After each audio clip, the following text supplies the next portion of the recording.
Hi, how's it in the name of Jesus Christ? How you doing? It's your girl Karabo. I hope you're good, I hope you're peachy, I hope you're stellar, and I hope you're in a neat little bunch. If you're not, welcome to the party. If that's just not the story of our lives. Yes, today is the 16th of Jan 2025, but it's actually the 15th of Jan. I've hopped over into the wee hours of the next morning because life happens and I'm busy. My schedule is killing me inside, and every so often, because I've just got so much to do, I overlook certain things, and upon overlooking these certain things, I then have to go back to the drawing board to fix them. So that's what I was doing until I hopped over into the next day. But hey, we're here.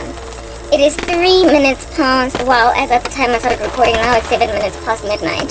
So you can tell that it's actually really truly the 15th, and it's actually really truly Wednesday. But hey, it is what it is. The topic of the day is a sick, with a whole bunch of sickly emojis. You can go and gaze at them at your leisure. Yes, as dogs, and then a little dog over there. Yet rebellious like they're cute. Let's say that again, sick as dogs, yet rebellious like they're cute. That is the topic of the day, largely. But it is what it is. Alright, okay guys. What's good? What's down? What's up? What's left? What's right? What's in the center? And what's doing the tootoo? I don't know. You tell me. I am uncertain at this particular juncture as to what the issue is. But we're gonna try and address it. Yeah, I'm dreaming, of course. Like, I get so many dreams. But here's in, guys, I'm tired. Like I say that in every video because literally it is an epidemic of every single day. It is an epidemic of every single day. I'm out of my mind with exhaustion. I'm bushed. Like, but at least my protective style is holding water, minus the lack thereof of baby hairs. Okay, so maybe there is something worth a while to talk about before we dive into this deeply, like, horrific topic. Yo, you know what, I don't know why people have extracted me out of society because I deserve to be there, but you've done that anyway, so boo-hoo do you againstery, you know what I mean? But I'm feeling quite chuffed with myself. Very soon, one of these days in the, like, coming 9-ness of days, I am going to show you excellent purchases I made. I got, like, you know, guys, they are lalaring with us in the South Africa. I kid you not, they're lalaring with us. South Africans, you are sick like dogs, and yet you are rebellious like you're cute. And I'm gonna talk about that right here, right now, right this moment. We're gonna address it. Listen, I'm poor, I'm broke. Life is a deadbeat. I don't know why that's even my life, but it is my life. I don't quite respect neither appreciate that I'm in this situation, but yes, I'm in it. Because nobody respects nor appreciates me, so I'm kept in it. But I just need to put this out there. This is nonsensical. Did I give you caveats? No, I didn't. Okay? Let me throw the caveats out there, seeing as I'm back to doing caveats now. Say hello to the scripture of the day. Hallelujah. Is it not so cute? Usher swinging like an endearing child at the park. But unfortunately being gazed upon by a pedophile thereat. Stop gazing at the child, oh Peter. Just like, don't do it. Anyway, whatever. I don't know what the scripture of the day is, but it's there somewhere and it's swinging swimmingly. It's like, what's up, you know?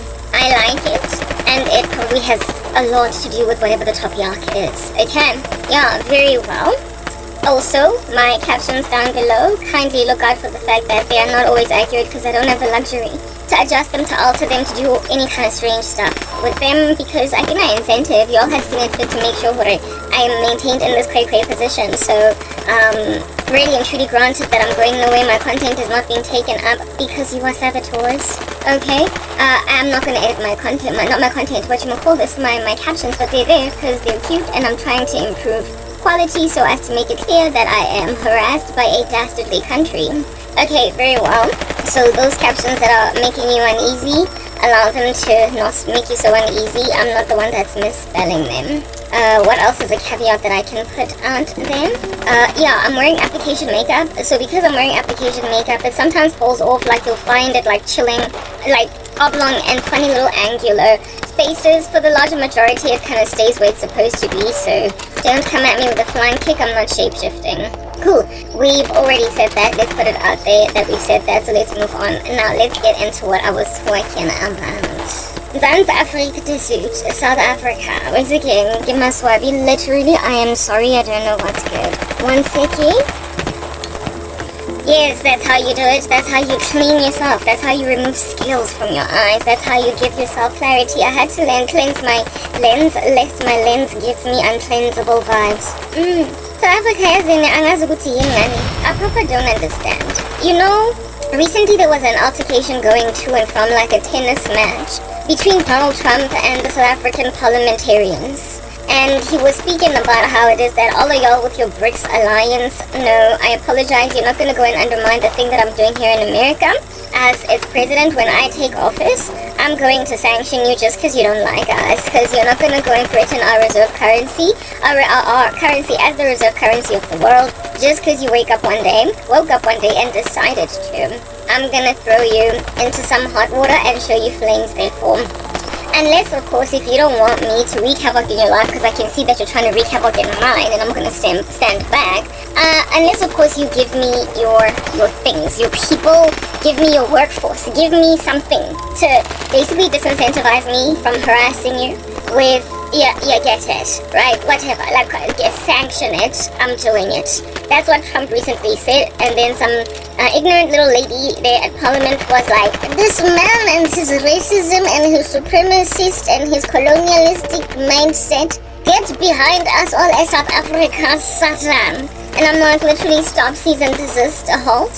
Cease hostilities against yourselves, because the Satan in this particular regard is you. Lona le government lona exciting sense mo Satan mo it's so don't be calling people that are putting stuff out there rightly as what they all put out there as the Satani, because it's you. Alright? This ignoramus are just calling Donald Trump because that's the only card that everybody pulls against Trump, right? That's the like literally they can only ever pull the race card. They call him racist. The guy could be like, oh, the sky, the weather is gloomy today. What's going on? And just because he used the word gloomy, they be out calling him racist even against the weather. Because why must everything be about color? No, it's dark outside because the trees are high. Everybody is always pulling the race card on Trump, because that's all that they can do. And so it is no wonder that South Africa also pulled it too and said, colonialism, you are white supremacy rubbish. Okay, whatever. I'm gonna now bring you a different vantage point so you can understand how full of thievery you are in this crazy country. You are full of thievery in this land, and the sad and disquieting thing about your thievery is that I don't even understand why you're so full of thievery, given that your currency is doing such a strange thing, right? It is horrific how lowly we are in comparison to other African countries in terms of the dollar and exchange rate, but do you? Maybe that's why Cyril Ramaphosa wants to break away from relying on the dollar, because the dollar and exchange rate right now is so horrific that I mean, it's like crazy expensive for us to buy anything from the US or to contract using this reserve currency because our currency is so ridiculous. Okay, yeah, our exchange rate is so ridiculous. Okay, literally there are countries in Africa where the dollar and where the dollar currency exchange rate is literally 2 to $1. Like instead of 18 to $1, 16 to $1. Anyway, thanks to the dollar and exchange rate, I'm enabled to even have this conversation to make this particular message thing. So, congra. Listen, okay, the way that South Africa, there is evidence, like literally stark, it's beefy, it's walking at you, it's got Zimbabweans actually walking on a terrace acting like there's nobody watching you look all naked on your terrace, okay? It's butt naked. How obviously obsequious and fawning your citizens are.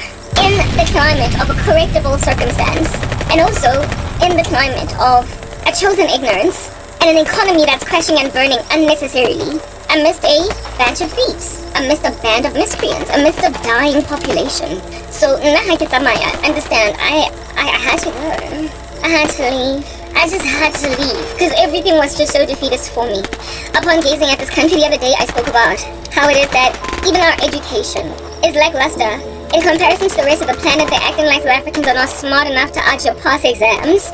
And yet South Africa is out of producing human beings like Elon Musk. So they are deliberately messing up with our pass marks and messing up with how it is that we can do in school by putting the goalpost so low that all these low-hanging fruits of ridiculous grades are all that kids are gunning for. And so it looks like we're a dumb country until our people go international, until they leave, hop around in the diaspora, and then kill it so harsh, kill it so bad, and kill it so deep that it's clear that our country is literally sabotaging its own citizens. It's literally squashing its own thing that it's doing. Because if South Africans can kill it so horrifically in other countries, even against countrymen in those countries, it says that we are being set up for failure by our own little land. So now, let's have a conversation about literally all that, okay? All that which I'm out there just kind of highlighting.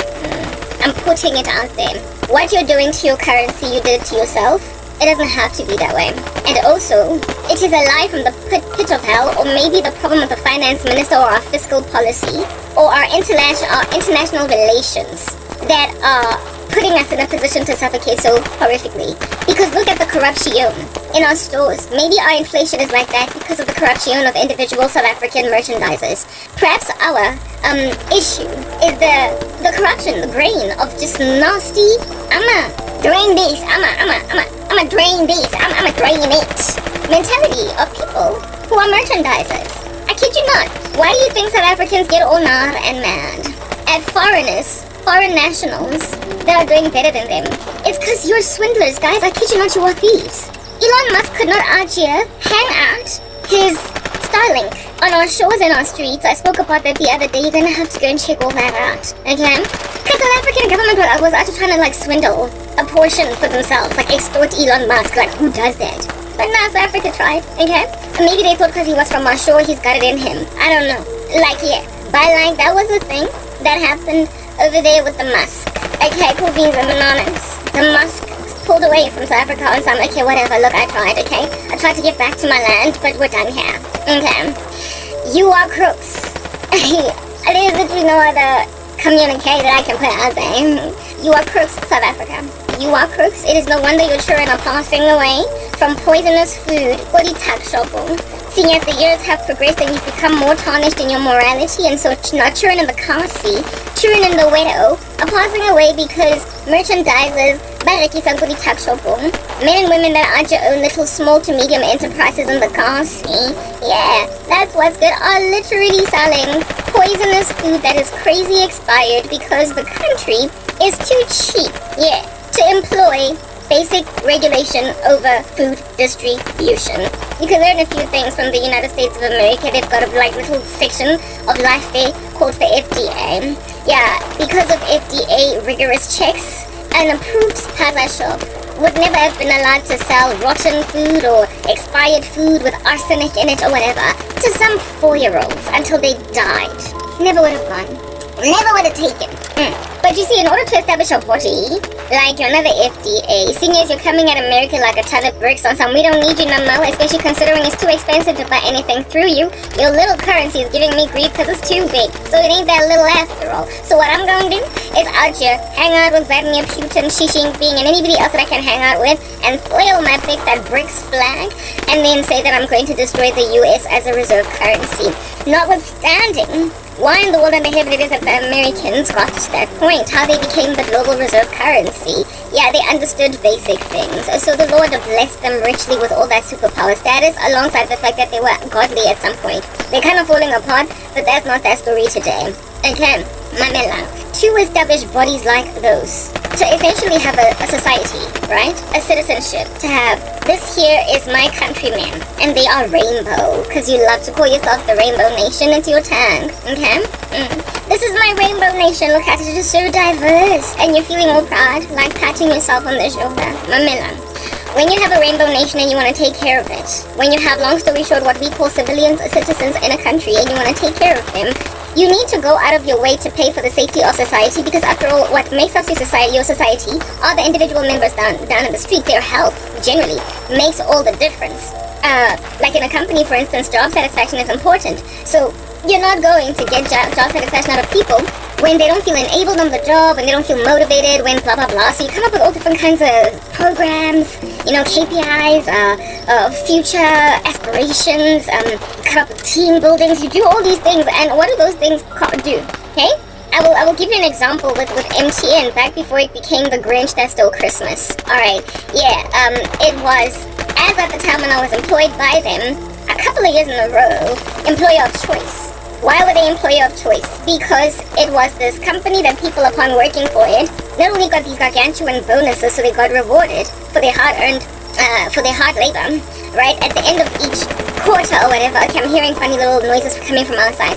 They got rewarded at the end of each, not so much quarter, but year, right?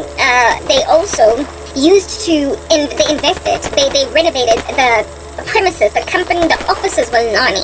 They were Lani.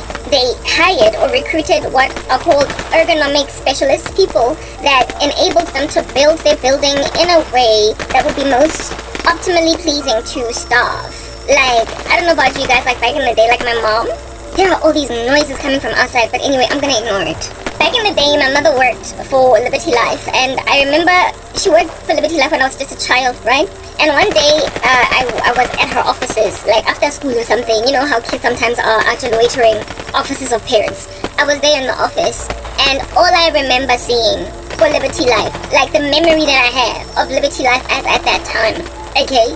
I have been inside Liberty Life. They ever since then did basically get with the program. They did. They got with the program. But back then, in the 90s, all I remember seeing was just this gray environment, brown, drabby, barely any windows, no sun, just a room that had, however, very bright lights inside, and everything was just squeezed, and the cubicles were like of where my mom worked with her colleagues. They were like high, and everybody was like, when you look left you saw gray, when you look right you saw gray, and the cubicles that thingy you could punch, like, using a little sticky thingy, you could punch in, so you could like basically stick your little piece of paper as a reminder to do whatever. And then they had their office building was giving, whoa, you're here for 8 hours a day, I can't believe it, like you don't sleep? That's what's good. Many moons later, when I would join Liberty Life as a learner, an intern, in the learnership program, they had comprehensively refurbished the canteen. They had replaced the drabby walls with glass, so as to bring in a whole bunch of sunlight, natural light, coming in, and the lighting, therefore, up tops that would illuminate the office was sort of kind of complementary with natural UV rays. Know what I'm saying? Yeah, it was like a scenic route, a scenic view that they had, when they were scanning on the periphery. Well, I mean, I didn't work at the head office, and I also can't really recall how they used to sit, but I would imagine they also likely refurbished their furniture and everything, but I just remember that it was a lot brighter. Their reception, their lobby was huger, it was bigger, and it had lots of silver, lots of lights, lots of glass, lots of open area, and then when you look on the inside, the first thing you saw was this bustling, beautiful canteen with a whole bunch of people being very happy there. Yeah, so when you were hanging out at the and they replaced their entry, like mobile genang thing, with those like revolving doors, and there was again lots of glass as well, so you could see the outside world. They also planted a whole bunch of greenery on the outside, like shrubs and everything, in the entry hall, so as to make this look like some wonderful place to come and work every day. It's literally like a walk in the park to be an accountant in this place, An actuary is not an actuary until they walk past the shrubs. Yeah, so they used it up. They amped the situation, because behavioral psychologists and industrial psychologists out there recommended and let them know that literally it makes a huge difference. A person's work environment makes a massive difference on how it is that they perform, their excitedness to be there, what makes them, tick. It makes a huge difference. So as a company, invest. Even though it might cost you a pretty penny, invest in basically making your building ergonomically pleasant to your staff. Invest in good chairs, invest in a particular seating plan arrangement, invest in this kind of, instead of these, like, pin it into walls next to people, make their seating arrangement more interactive so that they can have access to the popping heads of their colleagues right next to them, instead of them feeling isolated in literally this like silo inside this cubicle where you feel like you're working alone in this company all by yourself. The Bible, it is written therein, when Adam was out here hanging out with the animals, that it's not good for man to be alone. Therefore, God made a helper suitable for him. God made Eve suitable. Human beings eventually caught on to the fact that even when you want privacy and even when you want to focus on your job, there is something dystopian about a lack of other company. And so a working environment is a lot more thriving, and you are able to essentially feel a lot more in camaraderie and in consensus on a common goal to achieve something for this mission that you all are on, when you can see other people doing exactly what you're doing right next to you. Literally, there is a science to it. It's spectacular when you think about the human psychology, right? And how it is that it worked like it worked swimmingly. Anyway, whatever. So they lowered the height of the cubicles. They lowered it, and so as to award access to Karabo's face on the left and on the right. Not only did they lower the height of cubicles so that you're not covered by this like thing. And then it's just like, and then when you have to talk to your colleague, you're like, John, what's going on? But he's like right next to you. They lowered it, right? So you can see each other's heads. And not only did they lower it, but they made it not transparent, because transparency is giving no privacy. I really do need space alone. But they made it, it's a translucent, you know, like when something is murky, you see their silhouette, but you can't see with crystal clarity another person on the other side. They made it a translucent structure, that a plasticky translucent structure that enables you to see all the fluid body movement of your colleague behind this plasticky thingy-mabobby on the side of you. And then of course you get to see their whole entire head as well. Their whole entire head.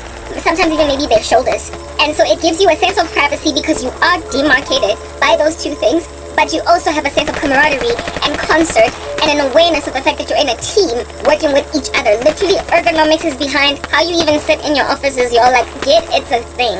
Alright, cool beans and bananas, right?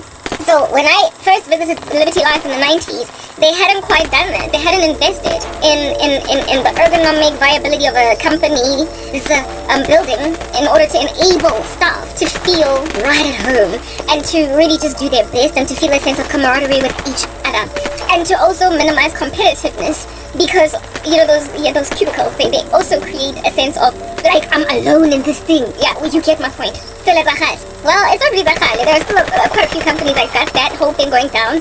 The banka, Core Netbank, where I used to work, it was low-key like that in the call center, and it was just rough. It was rough to work there. But just as I was resigning, they were doing a whole office refurbishment. Just as I was resigning, I worked for Netbank in the call center in 2003, 4, I was at Vincent and 5, Liberty Life 6. I worked for Netbank in 2007.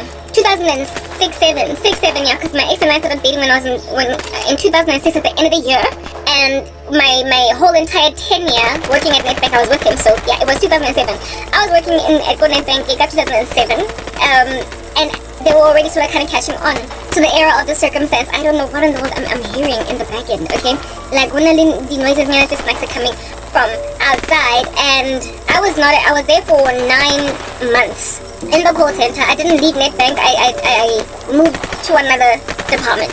Okay, but from the call center, right? But at the time when I was leaving, they had, because they were working largely with youth, they colored the whole, like they demarcated the individual business units. They demarcated the individual subject areas that we were focusing on in the call center by color. Netbank, the color of that company is dark green, you would know, right? Still to this day. But there was red in there, there was turquoise in there, there was orange in there, depending on, are you doing home loans insurance, are you doing policy administration, are you doing what's going on, what's good, yeah. And it got the staff in the call center excited it got us excited when they were doing these renovations, right? Because the new department, when it was finished and those call center agents would have to move over there, everybody was curious on some, can I go see what's going on with this how? And their desks looked so beautiful.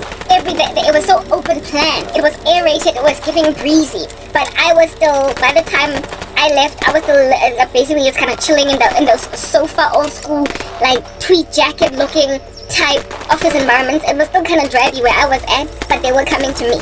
They were coming to my team, but they did a whole haul to ergonomically improve that working environment to make it better. They also brought what is this? Like the place where our boss sat. Historically, it's like he and she, we had two bosses. They sort of kind of sat with us, but this time around, instead of awarding the basically, in order to give them a sense of authority and a sense of importance and a sense of, above us, they still sat in their own little corner, but separated from everybody else, instead of with us. And even then, open plan. Their little desk where they worked, you were able to see is he there? Is Riyadh there? Is Leanne there? You know what I mean? Yeah, type establishment thing. To open up that office environment for better rapport, better communication, better what a fish paste. And they demarcated us because they basically put poster stamps on us to say this is the department, it's yellow, that one is green, that one is what a fish paste, etc. They were doing a haul already in 2007, so I don't know when they did a haul for Liberty. Well, actually I do, because a whole bunch of my family members kept working there, and my ex-boyfriend also used to work for Liberty Live, so I got to see that company transform over the years, and they hugely improved from what it is that I saw when I was a primary school child in my mom's offices, and it was just giving it was giving, I can't believe this is where I'm going for the rest of my life. Is this gonna be what I'm like? Is this how I'm gonna live one day? Is this gonna be my life? I don't want this. But then by the time I was old enough to work, it just was so seemly, it was so drawing that I was out there trying to do that, right? Also, for Liberty Life, they ended up having this one hangout joint where I used to hang out almost like every Friday because my boyfriend used to work there, right? Where you could play pool, you could buy drinks, just a relaxation sort of kind of low-key social club in the company. And it became a hangout spot for young professionals. And I was always there because, my ex works there. So we hung out there every Friday and we invited friends and whatnot. It was like a cover charge free club type establishment thing. Made you want to work for that company, made you covet working for that company, made you wish that you were one and the same. However, Liberty Life was separated between the main head office and then there was another place called Libridge, right? Just like MTN had Constantia and 14th Avenue. Libridge was just left. It was almost like a control in this experiment for ergonomics. Libridge was like the control group or the one that gets the placebo, while the head office on this side was the one that was given the actual drug in this drug trial, or the one that was actually awarded the variable that can be tested in this hypothesis. So they left Libridge alone. They did not refurbish it. It was just what it was in the 80s. It was just what it was in the 90s. It was just this building. I remember walking into Libridge. I used to hate going to Libridge when I used to work at. No, I didn't work. I did work at Liberty Life. I was a learner. I was a learner. I was in an internship. I never got to be a permanent employee. But even in my internship, I was based in Randburg in one of the branches, and not so much in the main head office. So the only time that I would go to the head office under the learnership is when there was a meeting for all learners, for them to brief us. And sometimes the meeting would be at Libridge or at the head office. And guys, going to Libridge was like going, I can't even describe it. It was like going to school in the morning. when you're just a kid, that going to school is just going through the modes. You don't want to wake up, and then in the morning there's traffic, and then when you're playing on the school playground, before the bell rings for school to start, you dread that school is starting, and all day long you look forward to after school. And then when after school happens, you can't wait to be far from school. That's what going to Libridge was like. It was just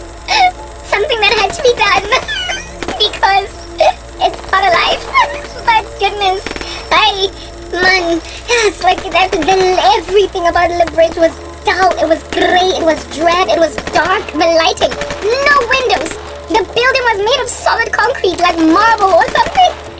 Oh goodness, I hated Liberage. Oh, I hated Liberage. I hated Liberage. I don't know what they've ever since done to it. The lifts, oh, the lifts. You felt like you were in a tower of terror. I was just waiting for them. There was so much brown and gray everywhere. And there was no light. And there was so many of them. And it was just like these 1, 2, 3, 4, or maybe just 1, 2, 3. And then behind you another 1, 2, 3. And when you click on the lift, you will click on every last one of them, just waiting for whichever one will come. And then you go in. It was so drabby. And then once you were in on the floor, you look around and it was like, okay, so I'm here. Where's the meeting? Where are the other learners? Because word is that you would every every floor had a like receptionist. Everything was closed up, like a dentist office or like a doctor's office, or you know the way that an office building that has rented space out to different companies would be closed up, and every single like silo of a little mini company. This is a law firm, this is a real estate agency, wada. There's like a receptionist at every door, at every behind every door, because you know on this end you're going to see a private investigator. Over there, however, you're going to see a lawyer. Over there, however, you're going to see a dentist. Over there, however, you're going to see a doctor. So you can see how they're so siloed, so separated. Yeah, but Liberage was like it was like that, but it was one company. It was terrible. It was legal, separate. There was HR, finance, separate, and everything had its own closed-up door that was labeled this particular department, this particular business unit, and you had to like, you know, click the buzzer, and then the receptionist lady would like be like, and then go underneath her desk or whatever, and click it and press a button to open for you. And then you go, hi Unjan, how are you? No, I'm good. I'm here for the meeting for the learners. Oh, okay. You go inside that hole, that door, and only then you see everyone that you expect to see. Only then do you start to put your locha. Only then do you start to feel like, oh, okay, I'm in the right place.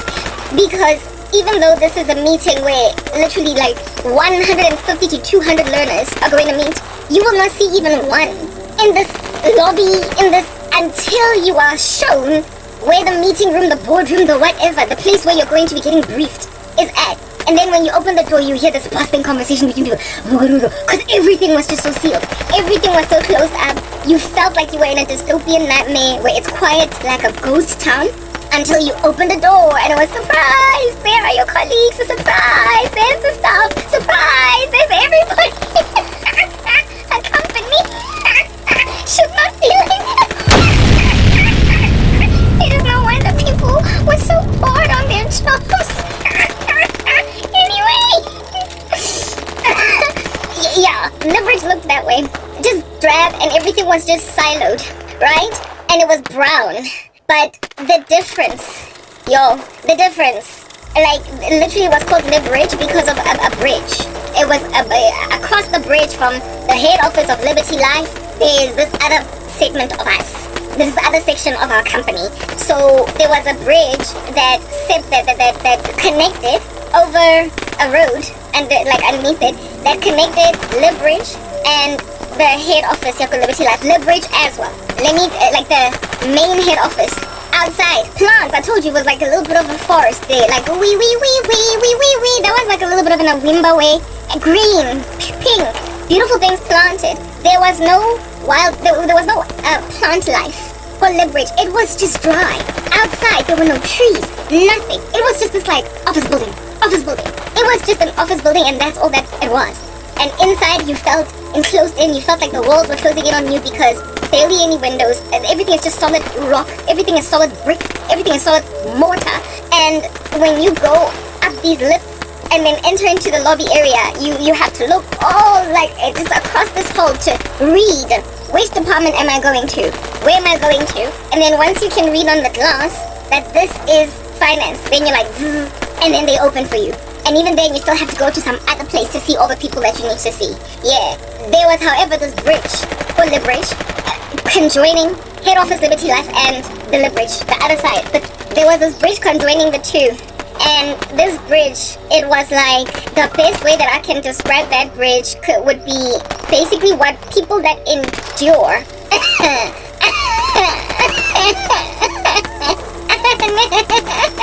a near-death experience.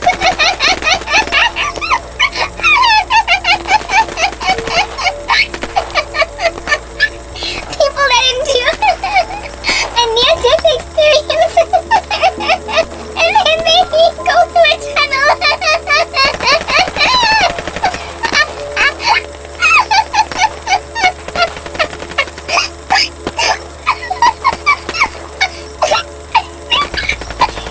If you've listened to near-death experience testimonies, people always think about being in a dark tunnel. And then there is a light at the end.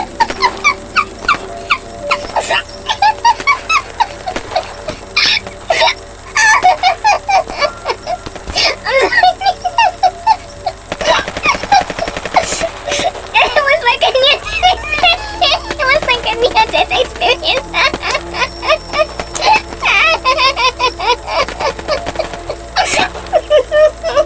It was like I had been killed, and now I was going to heaven. I'm getting hot.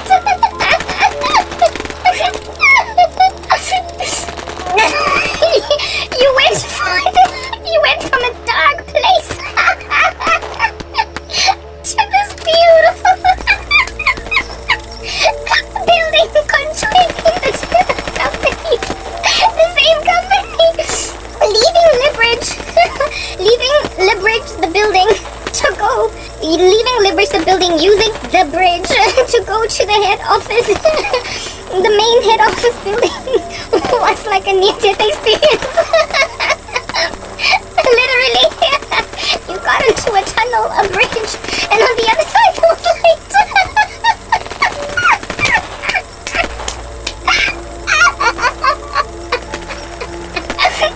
Same company, different experiences. So, I have no idea how under heaven people that used to work based for Libridge gained any motivation at all. And you know, it's funny, it's ironic, because a lot of the brokers used to sit for Libridge, and I'm like, yo, that's a cost, that is a profit center for the company. That's how this place is breathing. These people are the ones that go out there and scout for talent. Why are you making them work at Libridge? Give them an office at the head office in the main building, and they might have a better time.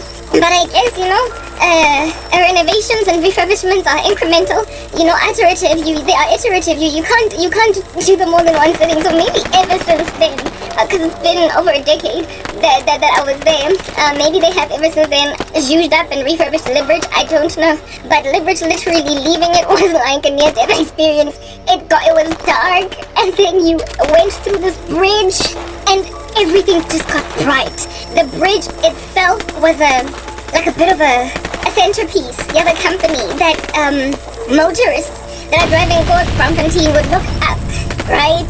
They would look up and see like employees, Bako Liberty, just like going up and down, up and down, up and down. It was open plan. It was giving cable car over Table Mountain. It was very scenic and a polite environment to be in.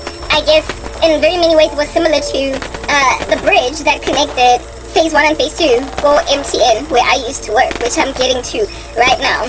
Very, very scenic, very glossy, but nothing compares to MTN, right? Well, in terms of the companies that I've worked for, in terms of the glory of those companies. Yeah, just scenic, and you see grass, you see beauty, you see glory, you see the cars, you see Johannesburg. On the outside, you see the M1 highway, the N1 highway, and you don't feel claustrophobic and encapsulated in this crazy, like, boring, very rote, mundane, 9-to-5, like, rat race. You feel a sense of calm. Yeah, you know, when ergonomics are taken into consideration, you are given an optical illusion of being on holiday. but you're actually at work. So what they do over there at Google, understand, and what like their whole ergonomic feel, look and feel of how their life goes. And that's why today is the powerhouse that it is, even though not so long ago they actually were laying off staff members. What they do in many marketing firms was what they've been doing all this time, like PR firms, essentially creative industries. Their ideas concerning what it is that it inspires their staff got adopted only much later by like white collar, very sort of kind of cutthroat and paper dry corporates. They adopted it later because it actually works. It actually works to create a communicative environment for your staff. In other words, it transacts, it cooperates, it collaborates with people.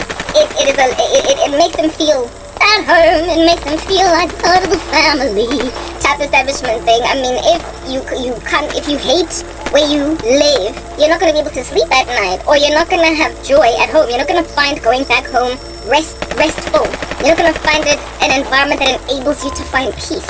So therefore, it necessarily must also apply that where you work, if you hate it, if you hate the building, if you hate where you sit, if you can't stand the dripping thing, you can't stand the colors, you are not going to be at ease in even doing your job. You will perpetually be, jostled in your core to move. You will be jostled in your center to move. Anyway, whatever. Cookies and bananas. So that was the look and feel.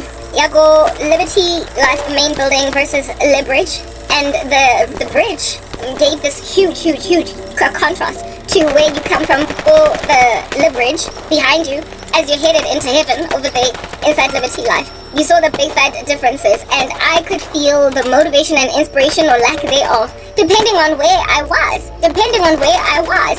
I hated meetings at Libridge, and it's ironic because my final interview for the what do you call this, for the learnership was at Libridge, alright? But I killed it anyway. However, it was all drab and everything because I would have much rather gone to the head office, the main building. Yeah, but I hated every time we had to go and meet with Libridge because I preferred to be the head office. Ironically as well, the little club party like place downstairs, maybe go downstairs at Libridge. Magalona isn't the air, but then again, it didn't have air. It was all ensconced, all enclosed in, because that's just what clubs are. They ain't got no windows. That place was like a little club. So it didn't matter that it didn't have windows, because, but people who are drinking like dog places. But the rest of the office was not for that purpose. It was not for the purpose of being and laying down and resting at the end of the day. So, no, you can't say that because a little party was downstairs from Libridge, that it made the drabby thing that Libridge was all the more better. And my hope is that ever since then, Liberty Life has done something about that situation. Yeah, with Libridge. And if they haven't, then I'm gonna see like proper. It did not make sense. Maybe they were investing in their parking lot because they bought office space opposite to build a parking lot for staff. Because as companies expand, you get more people, and you pay more people. More people are able to get cars and water, fish space, etc. So maybe they were busy expanding, building parking lots too much to focus on Libridge. But perhaps maybe today they have altered that situation and therefore made the working environment all the more better. But the point that I'm trying to make over there is that when you want your people to do a better thing, when you want your people to basically get with the program, and when you want to improve the overall prosperity of your organization or of your little thing that you're doing, your project, you invest in things that are cost centers. They are expensive. They are apparently basically it's like goodwill on a balance sheet of a company. It's kind of abstract and quantifiable only based on the opinions of men, and it's flaccid and it's fluffy, and it can it can influence the overall price that a company can sell for if it is selling, or overall value or overall perception that the world can have concerning the product of this company, and so therefore increase its overall value according to never mind shareholders, but the perception of society in totality. It can, but it's flaccid, it's fluffy, and it can be eradicated by things like lawsuits against the company, scandals, corruption, all that jazz. Goodwill then falls out the window. But in a company that's actually really killing it and kicking it, winning all different kinds of awards, it can significantly ramp up the value of that company, just like property in a gentrified neighborhood. Okay? Ergonomics basically look and feel, investing in brick and mortar, in improving your company and how it is that people experience it. It's like goodwill.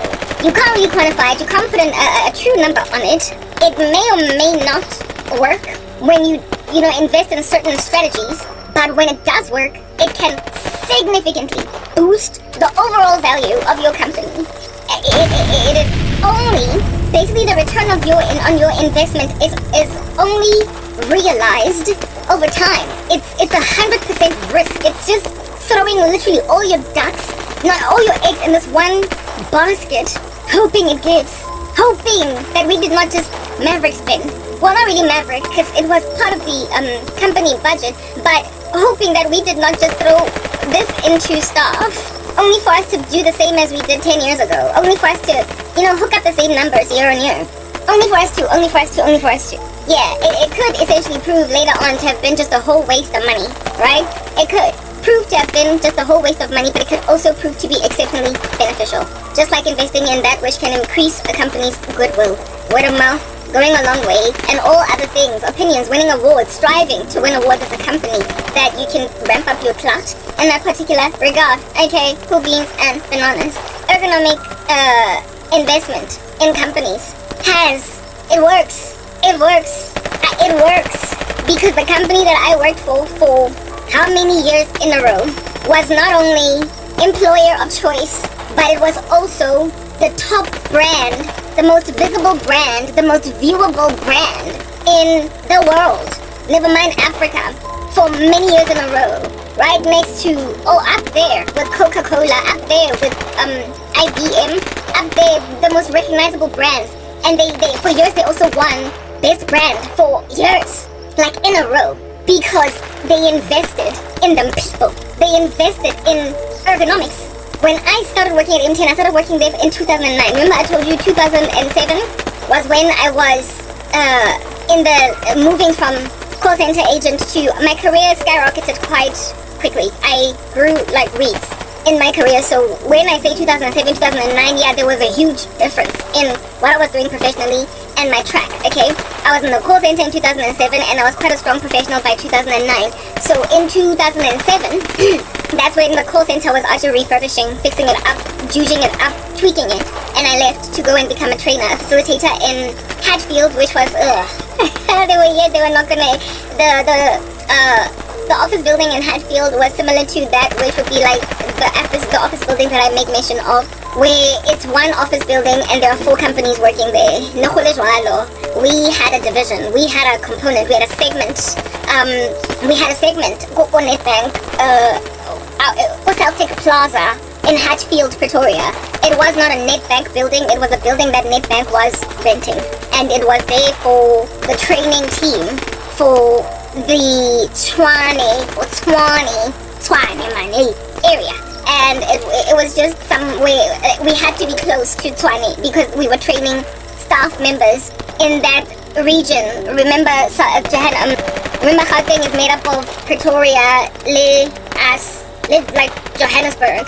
So it was onerous and taxing for Johannesburg trainers to travel all the way to Pretoria, or for Pretoria employees of Nedbank in the branches, like the branches in Pretoria and in the Tshwane area, Soshanguve, Mamelodi, whatnot, to go all the way to 100 Main in downtown Johannesburg. And so they created our department, and so they bought us a little boring, apartheid looking, old school, like hard knock marble, nothing breaks there because it's made of reinforced wood. Yeah, they gave us that office that had no windows, and it was and we didn't even have my boss she did not get a receptionist. She was like, for what? I don't need a receptionist. But there was a receptionist desk there because it was an office building of that nature. People would have to call us on the phone and be like, I'm outside, come open for me, or buzz, and we would hear, and one of us would stand up and go. There was no need for a receptionist. And where it is that we worked was just this like weird little place, but it had facilitator boardrooms, basically, where it is that we would train delegates and whatnot. Yeah, it was terrible. I hated it. It was but go 100 Main. The trainers, Nedbank, some of them worked out of 100 Main. And 100 Main was exactly like Liberty Life. Just, again, dry, dark building, barely any windows, concrete everywhere, browns, greys, and the lifted that are next to each other. The lifts were like next to each other, and inside the lift claustrophobia, everybody's quiet. There's nothing going on. You feel like I don't know what you're breathing. Yeah, it's just you. If you are in there alone, you're scared. If you're in there alone, you're literally out of your mind, nervous. Okay, the lifts that go 100 main were terrible, and that's where I got all my training. Basically my trainer. I experienced it go 100 main. I hated 100 main. And then when you go outside, it's like Gandhi Square, busy, and it's like, downtown Joburg. I don't know how anybody can work there. But some buildings there are really beautiful. Anyway, whatever. So 100 main was where I got my training. And 100 main was where some of my colleagues trained from. Some of my colleagues trained from 100 main. In the sense that they worked from there. People came to them, or they went to wherever it is across Johannesburg, where they would need to go. Type establishment thing, and it was just like Libridge. Nedbank had not, it was a Nedbank building. Nedbank had not invested in this building. Because, I mean, it's been here since the days of about baby. Come on, relax. Like, it's reinforced wood, reinforced marble, and it's black and brown. It's perfect. It's office. But you would hate working at 100 main. Act like it. It was dark. You know how it is scientifically proven that people are happier in summer because the hours of daylight are longer, and so sun has this natural antidepressant effect of it. And in winter, necessarily the opposite is also true. In winter, people are prone towards depression because it's dark for longer, and it's also cold and whatnot, and people have to be indoors, they can't see the sun, they can't go to the beach, they can't see as many colors in society, as much of the rainbow in society, because winter colors are absorbing of light. They are, you get my point. The other day I spoke about the spectrum and how when you mix all those colors together, you put them through a perspex rod, you get the color white of which is like the beyond and end all, the light of God. Yeah, so the farther away from the light of God you divorce yourselves, basically the more you get into the brown hues, the maroons, the reds, the darker things become. The less God you see, the less light, the less healing you experience. Yeah, type establishment thing. So colors that are dull and drab are not conducive to a healthy working environment when maintained, like just all year long. Like, when for 8 hours all year. It's like you're in winter at work. You're in a winter inside the office, even though it might presently be December. It might presently be September. It might presently be November. It might presently be January or February. Because guess my boss. But you're in Tabo Ofizine. Because look at your building. It was winter all year long at 100 main. And I would say thank God that I didn't work at 100 main. If I worked at 45 West or what, but I didn't work in Sandton, I didn't work in Rivonia. I wish I did. I make you serious. Go Hatfield, which was terrible. It was just like 100 main, only like in a much smaller scale. It was the same thing. Oh goodness, like, the training rooms were better though. In Hatfield, I would have to say that 100 main, everything was just on the carpet. Everything, like, the blinds, kill me! The only thing aerating that place was the aircon. There was no actual air that you could bring in through just opening a window. But then again, if you open a window, you might get the exhaust fumes of all the buses at Gandhi Square, so not gonna work. But you get my point. 100 main was drabby like that, but Nedbank had its own version of Liberty Life head office.